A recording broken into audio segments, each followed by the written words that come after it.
La vida de una persona se encuentra expuesta a muchos riesgos.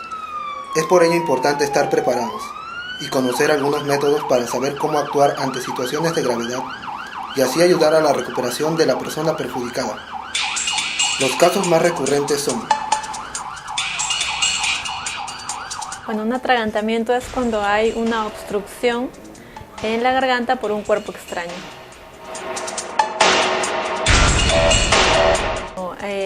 Signo universal del atragantamiento es cuando la persona se coloca los brazos alrededor de la garganta, ¿ya? Y se puede reconocer que hay algo que está obstruyendo y no la deja respirar, ¿no? En ese momento tenemos que proceder con la maniobra de Heimlich, que es la maniobra que se emplea para producir la obstrucción de la vía aérea, ¿no? La maniobra consiste en aplicar una presión hacia adentro y hacia arriba a nivel de la altura del diafragma, ¿no? Con ambas manos, siempre ejerciendo una presión con el dedo pulgar y el apoyo de la otra mano, ¿no? Hacia adentro y hacia arriba, como expliqué, ¿no? Esa es una maniobra que se utiliza para extraer cuerpo extraño en pacientes atragantados. Toda emergencia, ya sea donde se produzca, en la vía pública, en un restaurante, en el domicilio, lo que debemos hacer primero es activar el sistema de emergencias. Actualmente en el Perú tenemos el 116, que representa el teléfono para llamar a la compañía, a la central de bomberos, y a la institución a la que represento, que es el sistema de atención móvil de urgencias, el número 106. Comúnmente conocido como desmayo y médicamente como lipotimia o como síncope. Generalmente se habla del mecanismo clásico común, que es porque hay un desbalance de los varoreceptores, que son unos receptores que se encuentran en el organismo y que van a determinar el cuerpo, en todo caso el sistema circulatorio, a una determinada presión. Cuando hay un desajuste de este mecanismo, ¿no?, de regulación de la presión, es cuando se produce el colapso síncope, ¿no?, que es básicamente por una disminución de la perfusión sanguínea a nivel de los tejidos cerebrales. ¿Cómo debemos proceder ante este tipo de emergencias? En primer lugar, cuando se trata de un síncope, y podemos diferenciarlo porque tiende a haber una recuperación rápida de la conciencia. En estos casos, lo que tenemos que hacer como personas en el momento que nos encontramos con el paciente es, uno, el error más común que se tiende a hacer es rodear al paciente, y eso no se debe hacer, particularmente si no son personas que tengan conocimientos médicos.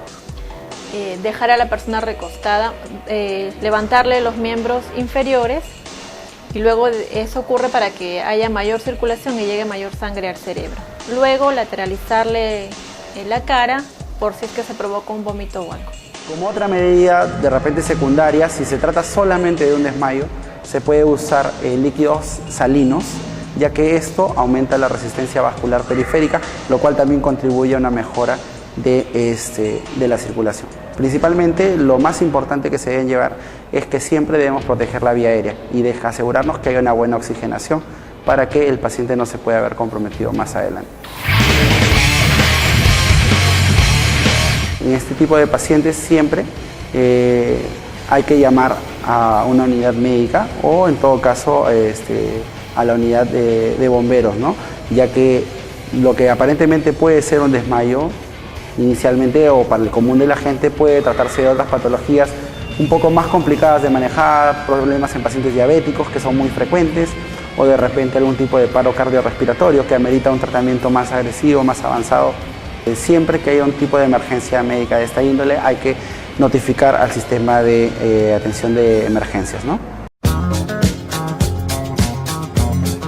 Un ataque cardíaco o infarto de miocardio es una patología en la cual hay una obstrucción o una oclusión completa a nivel de las arterias coronarias, que son las arterias encargadas de proveer de oxígeno al músculo cardíaco. Bueno, la presentación clínica típica, por decirlo así, del infarto de miocardio es el dolor precordial, que es a nivel del esternón, ¿no?, por detrás, retroesternal. Es un dolor que clínicamente lo describen como una sensación opresiva, como si tuviera una piedra, por decirlo así, encima y no les deja respirar, ¿no? Esa es la presentación típica, con la irradiación o migración del dolor hacia el maxilar inferior, hacia el hombro o miembro superior izquierdo. Luego también puede presentar sudoración, puede estar muy fatigado, es decir, las cosas que hacía antes ahora se va a sentir muy cansado, también va a tener dificultad para poder respirar. Y en algunos casos suele presentarse de manera típica, se presenta con un dolor epigástrico que muy fácilmente se puede confundir con otro tipo de patologías. Igual en el caso del desmayo se debe acostar a la persona y elevar las piernas unos 30 centímetros. Si en caso evaluamos el pulso y la persona no tiene pulso, empezamos con la reanimación cardiopulmonar. Las primeras medidas dentro de la ambulancia que se puede realizar consta de la toma de un electrocardiograma en el cual podemos ver signos precoces de que haya algún tipo de infarto o paro cardíaco en curso, ¿no? Si en caso de la reanimación cardiopulmonar no hay efecto, inmediatamente llevar a un centro hospitalario. Viene a ser aquella lesión producida por efecto de la corriente eléctrica. ¿Ya? Esta lesión va a variar dependiendo de la resistencia del tejido al cual afecte el contacto, ¿no? Que puede ir desde lesiones muy superficiales, como quemaduras superficiales o lesiones nerviosas, y que puede llegar incluso a las fracturas óseas, ¿no? Que eso es en casos ya donde la corriente es más intensa. Usualmente las personas van a estar en contacto con algún agente eléctrico, ¿no? Ya sea electrodomésticos, ¿no? o de repente objetos de alta tensión. En primer lugar, en cualquier descarga eléctrica siempre hay un empuje en el cual la persona tiende a caer. Luego de eso puede presentar quemaduras también debido a la descarga eléctrica y puede presentar dificultad para poder respirar.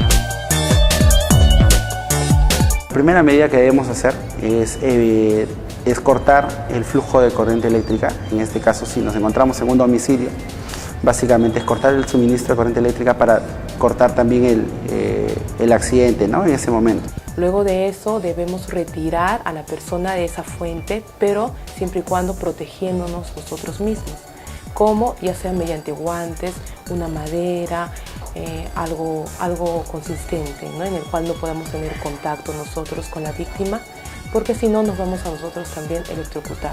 Como se ven comprometidas muchas estructuras, dentro de ellas los grupos musculares, ya que hay una contracción por efecto de la corriente eléctrica, podemos estar frente a un paro respiratorio, ¿no? Un paro cardiorrespiratorio. En este caso debemos proceder con las maniobras de reanimación cardiopulmonar básica, que deben ser de conocimiento general, ya que esto puede ayudar a salvar una vida o asegurar una vía aérea hasta que venga el equipo de emergencias que venga para hacer la reanimación avanzada y los demás cuidados que requiere por efecto de este tipo de lesiones.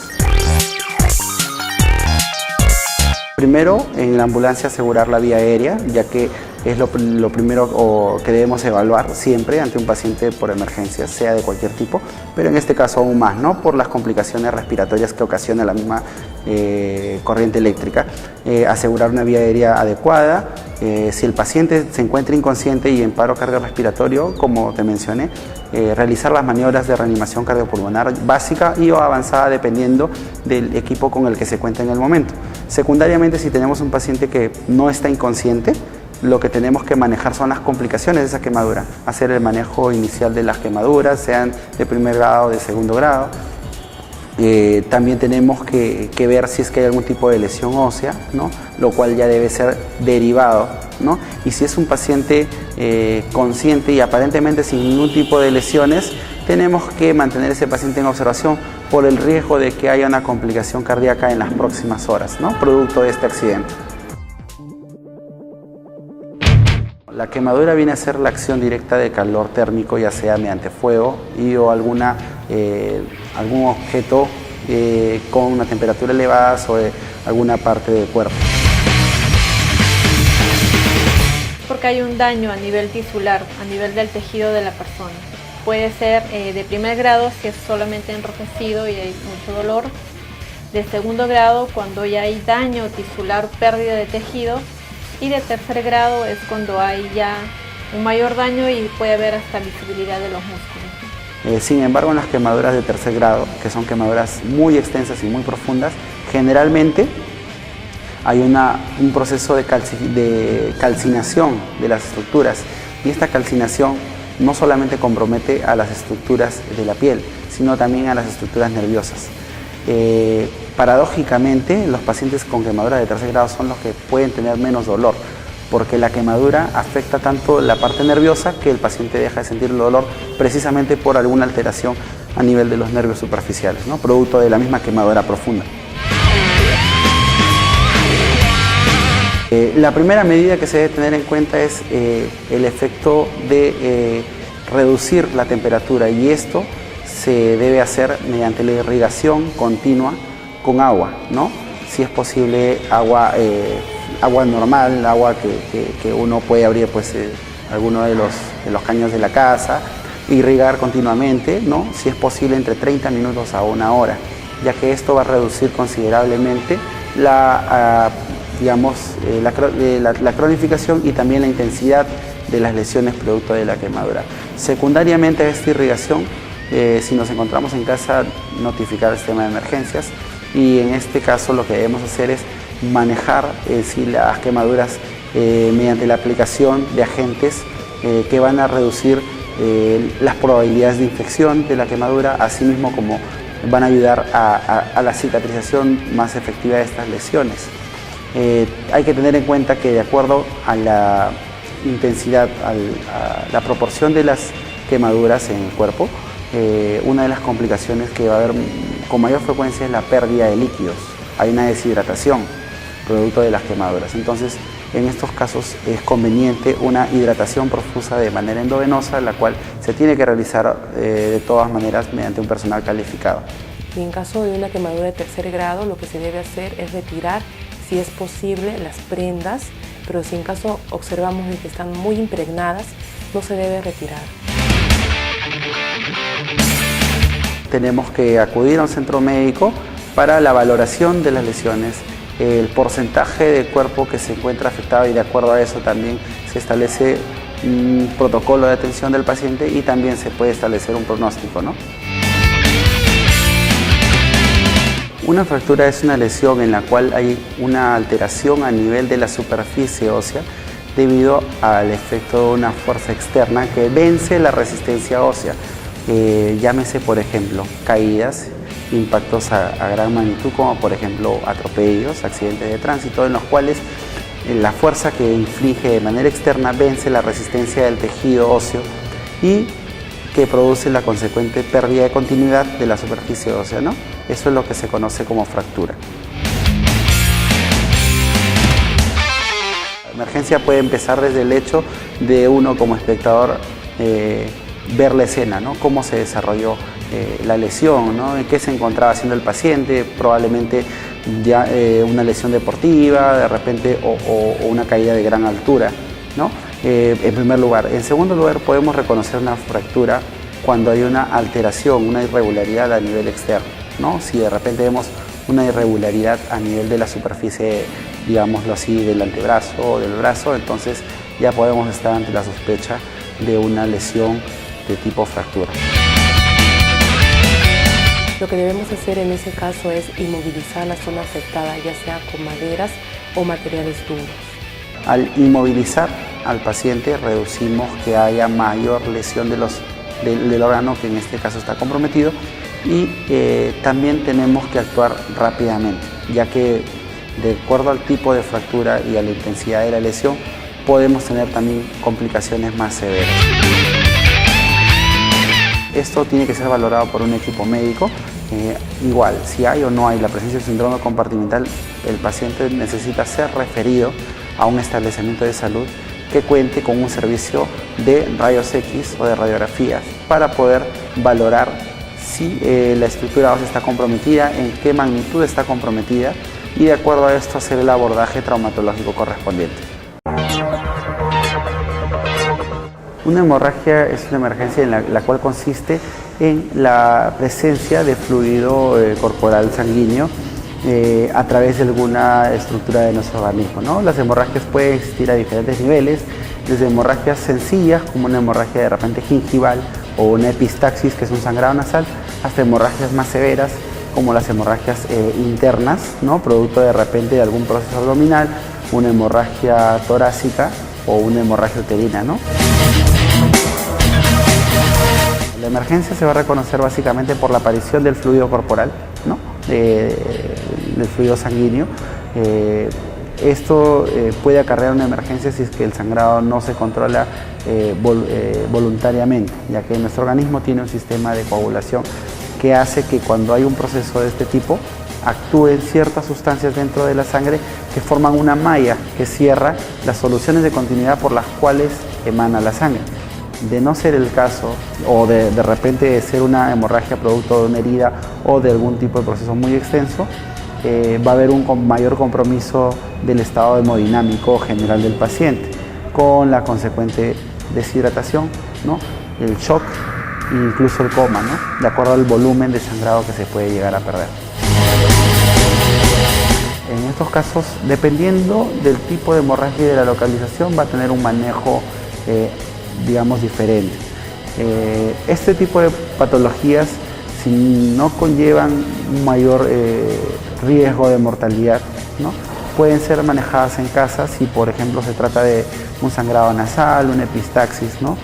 Con la compresión. Generalmente, muchas de las heridas superficiales que pueden haber ya sea en la piel, en la cavidad nasal, pueden ser controladas mediante una hemostasia compresiva, lo cual ¿qué quiere decir? Aplicar una presión sobre la zona en la cual se produce la hemorragia. Si esta maniobra no es posible y por lo tanto no podemos solucionar la emergencia, estamos en la obligación de llamar a un servicio de atención médica de urgencia para controlar el sangrado, determinar el lugar de origen del sangrado y estabilizar hemodinámicamente al paciente. Es la reacción que tiene el organismo a la entrada de algún tóxico. Signo característico es la pérdida de la conciencia, las náuseas, los vómitos, y si fuera por un hidrocarburo sería las quemaduras en la parte de los labios. Lo que la persona debe realizar, en este caso sea personal o no de salud, es primero determinar el grado de conciencia de la persona. Si la persona está inconsciente, ¿no? Nosotros debemos de proceder inmediatamente con las maniobras de reanimación o resucitación. De ser el caso de que la persona esté consciente, nosotros tenemos que igual, ¿no? Proceder primero activando el sistema de emergencias, ¿no? Debemos asegurarnos de tener la evidencia de qué es lo que se ha llevado al organismo, en este caso si se trata de un menor de edad o una persona adulta. Esto lo vamos a encontrar dentro de la escena donde se produce el hecho, ¿no?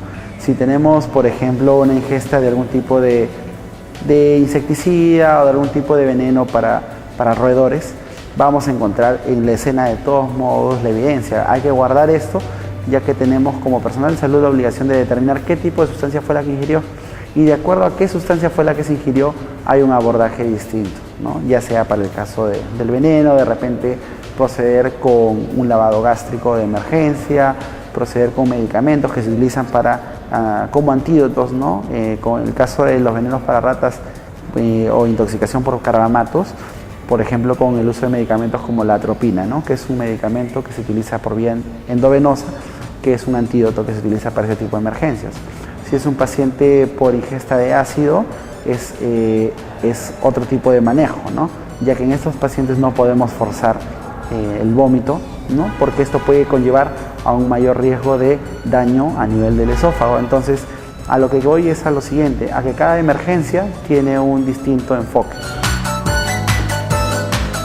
Lo que la familia debe hacer o debe hacer es primero notificar al sistema de emergencias, y en el traslado, en el trayecto de la llegada de la emergencia del personal médico especializado, nosotros debemos de mantener al paciente en las mejores condiciones posibles de ser a lo que esté a nuestro alcance, y como principio fundamental mantener la vía aérea, que el paciente no deje de respirar. Las convulsiones son cuando hay un fallo en la parte interna del cerebro, ¿no? A raíz de una conexión eléctrica.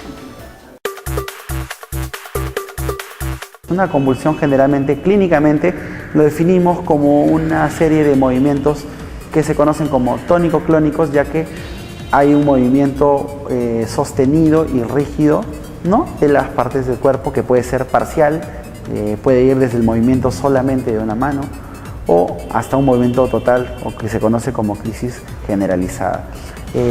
También hay otros signos, ¿no?, que podemos evidenciar, como por ejemplo la desviación de la mirada, ¿no?, que también nos orienta hacia el tipo de lesión.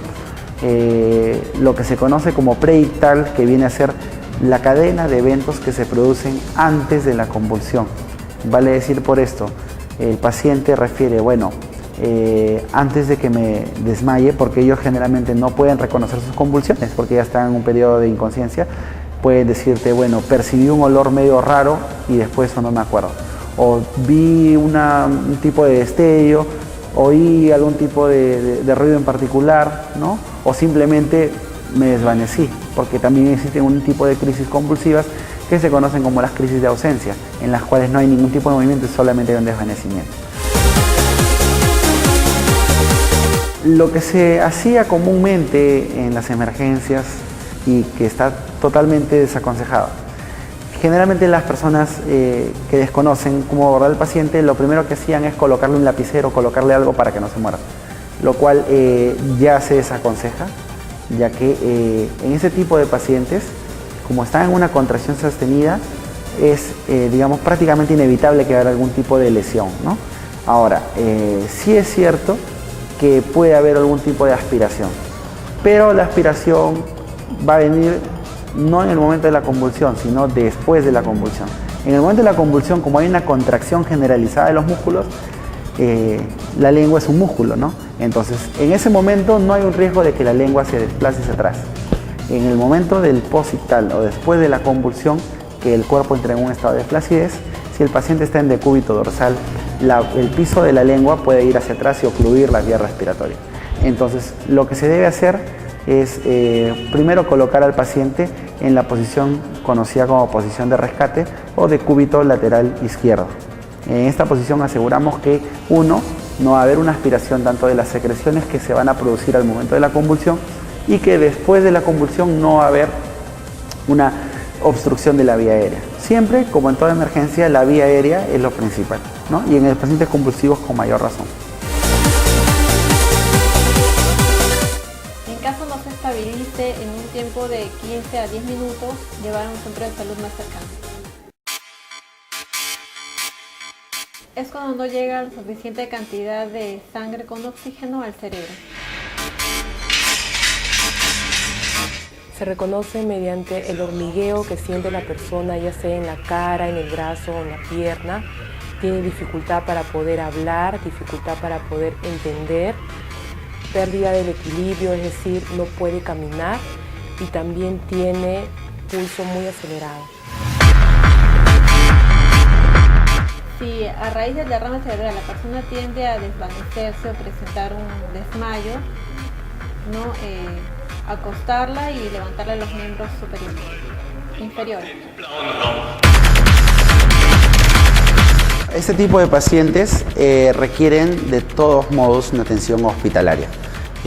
Son pacientes que no pueden permanecer en su casa, tienen que ser llevados debido al alto riesgo de complicaciones que pueden surgir derivadas del área que se encuentre comprometido. Para esto nosotros, al activar el sistema de emergencias, un personal médico evaluará el caso, determinará si es que el paciente está en un problema de ACV en curso, no un accidente cerebrovascular. El paciente será referido teniendo todas las consideraciones en cuenta, el manejo de la vía aérea, asegurar una buena ventilación, ¿no?, del organismo, administrar una adecuada cantidad de fluidos de acuerdo a los requerimientos del paciente, y una vez el paciente en el hospital debe ser manejado primordialmente con un tipo de estudio de imágenes para poder determinar qué área del cerebro se encuentra comprometida.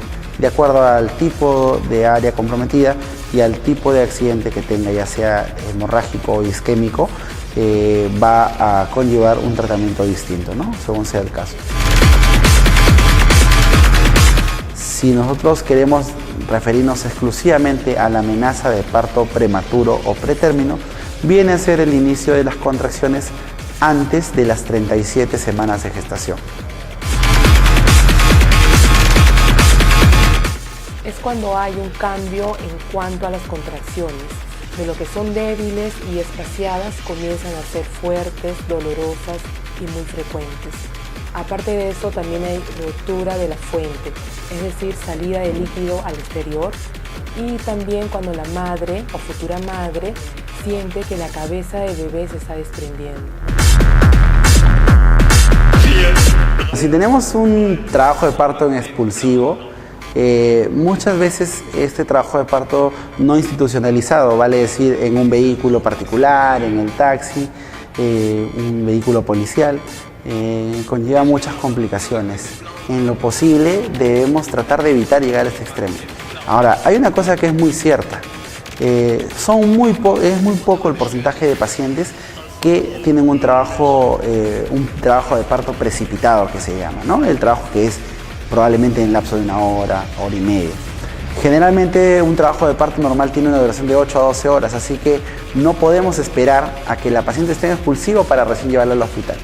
Vale decir que el mensaje sea no esperar al último momento y que el expulsivo se dé en el carro, sino cuando la paciente empiece a tener contracciones es cuando nosotros ya tenemos que ir al hospital. De este modo evitamos la aparición del expulsivo. Si en todo caso se da la circunstancia de que sea inevitable, pues en lo posible tenemos que tratar de evitar que eso se dé, ¿no? Y si tenemos, por ejemplo, que el hospital donde normalmente nos controlamos está a media hora y tenemos otro hospital a 5 minutos, no podemos darnos el lujo de perder tiempo yendo a donde la paciente esté asegurada o no.